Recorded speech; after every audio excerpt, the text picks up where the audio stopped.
Doctor BR Ambedkar Konaseema జిల్లా రాయవరం బాణాసంచా తయారీ కేంద్రంలో జరిగిన పేలుళ్లలో మృతి చెందిన వారి సంఖ్య 8కి పెరిగింది. ఈ ఘటనలో 6గురు అక్కడికక్కడే చనిపోగా చికిత్స పొందుతూ 2 చనిపోయారు. ఇంతటి మారణహోమం సృష్టించిన ఈ ఘటనకు అసలు కారణం ఏంటి? అసలు తప్పెవరిది? ఇందులో అధికారుల నిర్లక్ష్యం ఎంత? ఎప్పటికప్పుడు ఈ తరహా ఘటనలు జరుగుతున్నా అధికారులు ఎందుకు అదుపు చేయలేకపోతున్నారు? ఈ ప్రశ్నలు ఇప్పుడు చర్చనీయాంశాలుగా మారాయి.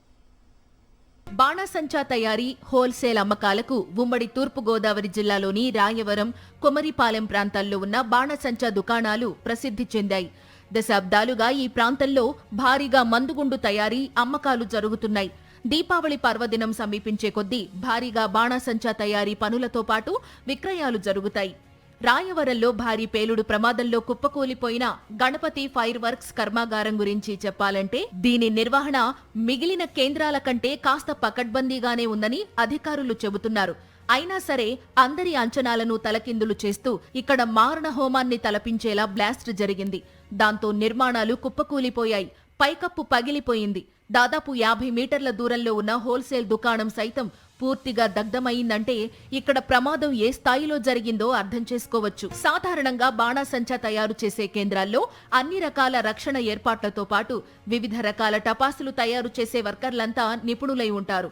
ఆయా క్రాకర్ల తయారీలో ఖచ్చితంగా వారు శిక్షణ తీసుకున్న తర్వాతనే తయారీ పనుల్లో నియమితులవుతారు. ఈ నేపథ్యంలో చూసినప్పుడు గణపతి ఫైర్ వర్క్స్ లో పనిచేస్తున్న కార్మికులకు బాణాసంచా తయారీ శిక్షణ ఉందో లేదో అధికారులు స్పష్టం చేయడం లేదు. గణపతి ఫైర్ వర్క్స్ తో పాటు డాక్టర్ బిఆర్ అంబేద్కర్ కోనసీమ జిల్లాలో బాణాసంచా తయారీకి లైసెన్సులు కలిగిన క్రాకర్స్ కేంద్రాలు 35 దాకా ఉన్నాయి. వాటి పరిస్థితి ఏమిటో, వాటిలో ఎలాంటి జాగ్రత్తలు తీసుకున్నారో అధికారులే చెప్పాలి. కనీస రక్షణ ఏర్పాట్లు లేకపోయినా, అవసరమైన పరికరాలు పూర్తి స్థాయిలో లేకపోయినా సంబంధిత అధికారులు అనుమతులు ఇచ్చేశారనే ఆరోపణలు వినిపిస్తున్నాయి. అంతేకాదు చాలా మంది కార్మికులకు సరైన తయారీ నైపుణ్యం లేదని సమాచారం.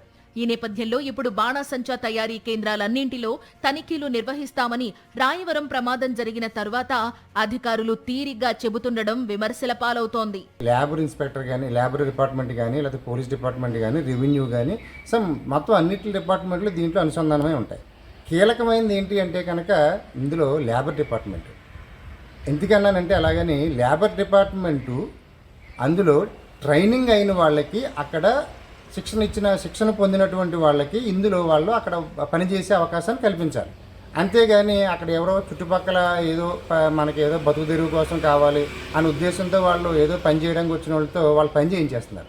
ఆ పని చేయించేయడం వల్ల ఏమవుతుందంటే అక్కడ ఉన్నటువంటి వాళ్ళు అందరూ చనిపోవడం, ఆ పేలుడు జరగడం వల్ల చనిపోవడం, అక్కడ ఎక్స్పీరియన్స్ లేకపోవడం వల్ల జరుగుతున్నాయి. ఫైర్ వర్క్స్ దుకాణాలకు రెవెన్యూతో పాటు అగ్నిమాపక శాఖ కూడా క్లియరెన్స్ ఇవ్వాల్సి ఉంటుంది. ఈ నేపథ్యంలో అధికారులు ఆయా బాణాసంచా తయారీ కర్మాగారాల్లో పనిచేస్తున్న కార్మికులంతా నైపుణ్యం ఉన్నవారా లేదా అన్న విషయాన్ని వెంటనే తెలుసుకోవాలని ప్రజలు డిమాండ్ చేస్తున్నారు.